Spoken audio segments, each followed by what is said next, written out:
Well, you did mention where Israel's government does reside, and that is in West Jerusalem. Will you recognize East Jerusalem as the capital of a future Palestinian state, as the Palestinians demand? No. Why not?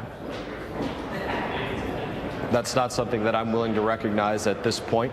When I look back historically at what's gone on with the Palestinian state and the ability to go out there and talk about a brokering of peace and what needs to be accomplished in order to broker peace, I always think this is the important statement to recognize, and that's that you broker peace and you make peace with your former enemies. You don't make and broker peace with your current enemies. And the actions of what goes on with the Palestinians are not one that proves that they are a former enemy. They are, in fact, still an enemy.